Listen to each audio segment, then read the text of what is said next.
یہ جلسہ منعقد کیا جا رہا ہے۔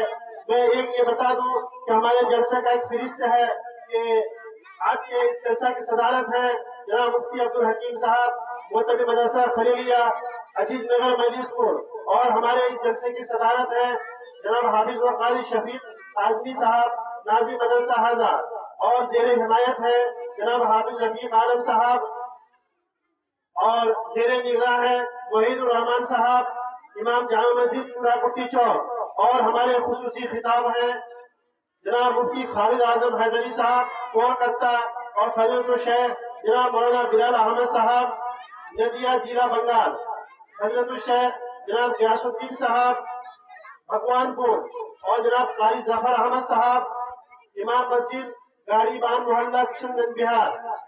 آپ تمام حضرات سے میری گزارش ہے کہ آپ لوگ اپنی ضروریات سے فارغ ہو کر جلسہ گاہ میں تشریف لائیں۔ نرالی پڑھیں۔ السلام علیکم ورحمۃ اللہ وبرکاتہ۔ نحمدہ ونصلی علی رسول الکریم، اما بعد، فاعوذ باللہ من الشیطان الرجیم، بسم اللہ الرحمن الرحیم۔ یوم یکشف عن ساق ویدعون الی السجود فلا یستطیعون خاشعۃ ابصارهم ترہقهم ذلۃ۔ صدق اللہ العظیم۔ بزرگوں اور نوجوان دوستوں، میں آپ حضرات کے سامنے ایک مختصر سی تقریر کرنا چاہتا ہوں جس کا عنوان ہے جماعت کے چھوڑ دینے کا عذاب۔ اللہ تعالیٰ مجھے صحیح کہنے اور ہم سب کو عمل کرنے کی توفیق بخشے، آمین۔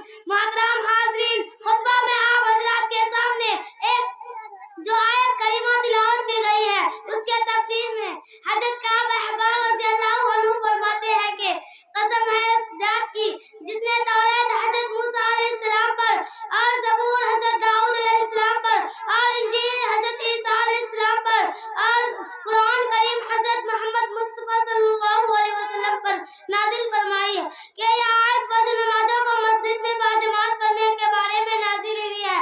آیت کا ترجمہ یہ ہے کہ جس دن ساق کی تجلی ہوگی اور لوگ سجدے کے لیے بلائے جائیں گے تو یہ لوگ سجدہ نہیں کر پائیں گے، جن کے آنکھ شرم کے مارے جھکے ہوں گے ان پر ذلت چھائی ہوگی، اور یہ اس لیے ہوگا کہ یہ لوگ دنیا میں سجدہ کے لیے یعنی جماعت کی نماز کے لیے بلائے جاتے تھے تو صحیح تندرست ہونے کے باوجود نماز باجماعت نہیں پڑھتے تھے۔ یہی تفسیر میں حضرت ابی عباس رضی اللہ عنہ سے مروی ہے۔ عزیز دوستو، ساق کی تجلی ایک خاص قسم کی تجلی ہے جو میدان حشر میں ہوگی۔ اس کو دیکھ کر سارے مسلمان سجدے میں گر جائیں گے، مگر بے نمازی اور اسی طرح جماعت چھوڑنے والوں کے کم تختہ ہو جائیں گے۔ بتاؤ کتنا سخت معاملہ ہوگی کہ جہاں سارے مسلمان سجدے میں ہوں گے اور ان لوگوں سے سجدہ نہ ہو سکے گا، وہ کھڑے کے کھڑے رہ جائیں گے۔ اللہ ہم سب کو حفاظت فرمائے۔ اس کے علاوہ جماعت کے چھوڑنے پر رسول اللہ صلی اللہ علیہ وسلم کی ارشاد بھی اتنا سخت ہے کہ ایک مسلمان کے لیے ان کا تحمل دشوار ہے۔ چنانچہ ایک حدیث میں اتنی سخت تاکید ہے کہ جو لوگ غفلت سے یا سستی سے جماعت میں حاضر نہیں ہوتے ان کے بارے میں حضور صلی اللہ علیہ وسلم نے ایک دفعہ یہ ارشاد فرمایا ہے کہ میرا دل چاہتا ہے کہ میں ان لوگوں کے گھروں میں آگ لگا دوں جو جماعت میں حاضر نہیں ہوتے کے باوجود اس شفقت اور رحمت کہ جو آپ صلی اللہ علیہ وسلم کو امت کے حال پر تھی تو کسی شخص کی ادنائی سی بھی تکلیف گوارا نہ تھا۔ ان لوگوں پر جو گھروں میں نماز پڑھ لیتے ہیں اس قدر غصہ ہے کہ ان لوگوں کے گھروں میں آگ لگا دینے کو بھی تیار ہے۔ اللہ تعالی ہم سب کو اس نبی کی اس ناراضگی سے محفوظ رکھے، آمین۔ عزیز دوستو، جماعت کی اہمیت کا اندازہ حضرت ابن عباس رضی اللہ عنہ کے اس اثر سے لگایا جا سکتا ہے کہ آپ سے کسی نے پوچھا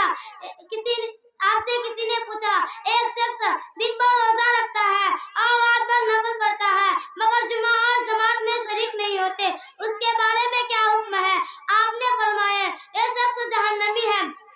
ایک حدیث میں حضور اکرم صلی اللہ علیہ وسلم کا ارشاد ہے کہ جس گاؤں یا جنگل میں 3 آدمی ہو اور وہاں نماز باجماعت سے نہ ہوتی ہو تو وہاں شیطان مسلط ہو جاتا ہے۔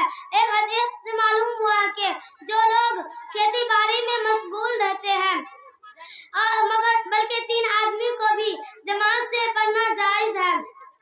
اللہ تعالی ہم سب کو عمل کرنے کی توفیق بخشے، آمین۔ وما علینا الا البلاغ المبین۔ السلام علیکم ورحمۃ اللہ۔